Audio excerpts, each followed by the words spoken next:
Bueno, pues bienvenidos a esta ventana, a este espacio, a este canal, a este desván. Hoy tengo el placer de, bueno, pues recibir a través de las páginas del Búho. Sabéis que el Búho es el suplemento, y si no lo sabéis todavía, porque vamos, este es el segundo número con Javier, pues es el suplemento que dedicamos a lo que venimos definiendo como área crítica. O sea, aquellos compañeros, aquellas compañeras que desde la prensa, desde la radio, desde la televisión, pues analizan, informan y opinan, por supuesto, de la actualidad cinematográfica. En este caso, damos la bienvenida a Javier Zurro. Javier, bienvenido al canal. Muchas gracias por invitarme, un placer.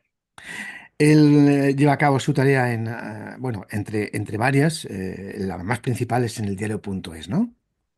Eso es. Javier, ¿tú siempre quisiste ser, bueno, pues un periodista cinematográfico, un cronista cinematográfico, una crítica, un crítico cinematográfico? Pues fíjate, creo que lo tuve bastante claro y ahora voy a casi contradecirme porque luego yo realmente estudié un año de informática de gestión en la universidad, pero fue por esta cosa en Valladolid, yo soy de Valladolid, no había comunicación audiovisual. Periodismo la acababan de poner, yo no sabía qué hacer y esto que tu madre te dije, bueno, pues ve por ciencias, que no te cierras ninguna salida, a ti te gustan mucho los ordenadores, a mí me gustaba jugar al Buscaminas realmente, o sea, no me gustaba otra cosa. A mí lo que me gustaba era el cine. Y años después, en la boda de mi hermana, una amiga suya me dijo, qué ilusión verte escribir, porque me acuerdo que cuando tenías 14 años, tú me dijiste, a mí me gustaría escribir sobre cine o ser periodista de cine, que es algo que yo no me acordaba. Y digo, ostras, desde antes de que yo tuviera casi uso de razón de que quería estudiar periodismo, había algo ahí. A mí me gustaba mucho el cine, no sabía si quería enfocarlo desde la creación, desde la escritura, pero quería hablar de cine, quería escribir de cine.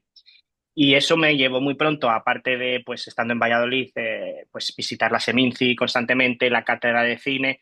Una vez ya me llegué a periodismo, después de un año de jugar al MUS en la Facultad de Informática, estudiar periodismo, pero enfocarlo siempre al mundo del cine. Cogí todas las audiovisuales, los opcionales posibles de comunicación audiovisual, me estudié a la vez un ciclo formativo de grado superior en imagen, hice el máster, no podía hacer máster, lo hice como un curso de extensión universitaria de la cátedra de Valladolid, entonces al final como que todo lo fui enfocando hacia ese ámbito. Y dentro de, bueno, hay muchas tribus del oficio periodístico, periodistas estrella, periodistas más humildes, periodistas rigurosos, académicos, en fin. ¿Tú cómo te definirías un poco? En qué parte o en qué tribu estarías? Pues yo creo que si existe una que sea todoterreno, hija Sí. de la generación que le ha tocado vivir, creo que me encuadraría ahí, porque creo que ya no tiene mucho sentido hablar casi, o sea, no sé cuántos críticos como tal, solo críticos existen, ¿no? Muy pocos, somos informadores más que otra cosa. Y yo he vivido una época constante de cambio. Cuando empecé a trabajar estaba llegando las páginas web al norte de Castilla, luego cuando me vine a Madrid ya era todo lo digital, solo he trabajado en periódicos digitales que no tenían papel, la entrada del vídeo, la entrada de las redes sociales, el tener que ir adaptando tu propio discurso, tu propio mensaje, a quién te lee o cómo te lee, el ir a festivales y hacer vídeos, o sea, al final creo que la mía es una generación de periodistas cinematográficos que hemos tenido que adaptarnos a muchos cambios y que creo que somos todoterrenos porque, bueno, también se nos critica mucho por ellos, ¿no? Porque a lo mejor no somos tan sesudos, tan concienzudos. Yo no lo creo, creo simplemente que hemos tenido que adaptarnos para llegar con otros lenguajes a otro tipo de públicos. Hombre, viniendo de Valladolid, se te supone el rigor, si vienes desde las páginas o los talleres del norte de Castilla, el historial cinematográfico y fílmico es grandísimo, ¿no? De alguna manera, ¿en qué lenguaje te sientes más cómodo? En el lenguaje escrito, en el texto, en lo que te acostumbramos, te leemos, o en la radio o en la televisión?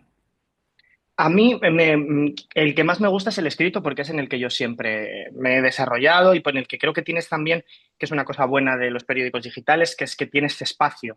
A mí cuando ves esas críticas de 4 párrafos es como, bueno, sí que claro, solo te da tiempo a decir casi me gusta o no me gusta y un argumento, ¿no? Entonces el hecho de poder escribir una crítica que muchas veces casi es un análisis, contextualizando, dando datos sobre el director, uniéndolo con otras filmografías, creo que eso, el texto escrito te da esa posibilidad que no te lo dan otros lenguajes. Luego me siento muy cómodo en la televisión porque realmente lo hago y en Historia de nuestro cine, además con Elena, que tenemos mucha confianza, nos lo planteamos como una charla. No nos Ujú. gusta el que sea algo completamente cerrado, guionizado, que hay que repetir. Entonces, muchas veces repetimos y ni siquiera decimos las mismas cosas. Queremos que sea como una charla informal porque también creemos que al final es la 2 es una cadena generalista que tiene que llegar a todo el mundo y que tampoco vale con que tú les hagas, ¿no? Como tu marco teórico estructurado. Entonces queremos que sea como una charla informal para que ellos se sientan como un poco parte de esa charla. Entonces yo me siento muy cómodo en eso porque me parece más como una charla informal, pero lo que más me gusta y donde más me gusta expresarme es en el texto escrito. Hablemos de independencia. ¿Dónde te sientes más libre, más independiente? Bueno, muchas veces se habla de los periodistas y de los cronistas como vasallos, como esclavos, como hombres libres, independientes. ¿Cómo valoras tú todo esto?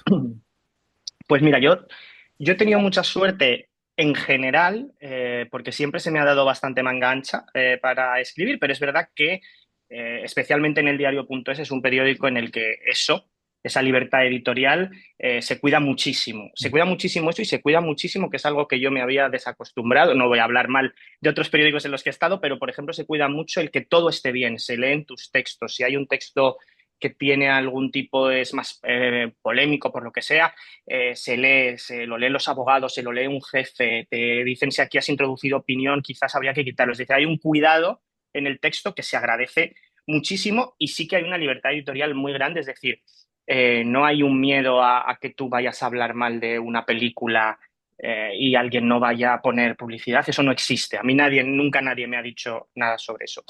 Pero luego también es verdad que, que esto también es cierto, somos una sección muy precaria, las secciones de cultura son muy precarias y al final el ideal que sería que un crítico solo hiciera crítica para proteger esa labor de todo tipo de presión, eso no existe, porque al final los que hacemos crítica solemos entrevistar, solemos hacer noticias, si hay las ayudas al cine, tenemos que ir levantar el teléfono y llamar para que te cuenten algo y al final sí que creo que eso de alguna forma, aunque sea inconsciente, sí que muchas veces impone una pequeña autocensura en el sentido de, bueno, pues, el cine español, si sabes que esta película pequeña le ha costado tanto levantarse, ¿por qué yo a lo mejor voy a ser tan duro, ¿no? Entonces sí que creo que se establecen a veces pues, unos conflictos morales que creo que también son lógicos dentro de la profesión. Y dentro de la profesión, dentro del oficio periodístico, entre vosotros, entre vosotras, ¿hay temas tabú? ¿Hay temas que dices, yo no voy a tocar este tema en mi periódico, en mi medio? ¿Hay temas tabú en la prensa cinematográfica española? Hay temas tabú. A ver, yo creo que hay temas en los que sí que es más incómodo meterse. O Correcto. sea, por ejemplo, ahora estamos viviendo, ¿no? El movimiento Me Too y todos los nombres que están saliendo. Yo imagino que habrá medios que no quieran meterse, pero por ejemplo, más que no querer meterse, yo creo que es que eso, volvemos a lo mismo, requiere muchos medios y dedicarle mucho tiempo. Nosotros hemos investigado o hemos estado investigando cosas y hay veces que esas cosas no salen adelante. No salen adelante porque no puedes confirmar los testimonios que te dan, porque no hay suficientes testimonios. Entonces requiere muchísimo esfuerzo, muchísimas horas, muchísimo trabajo que no, muchas veces no llegan a buen puerto.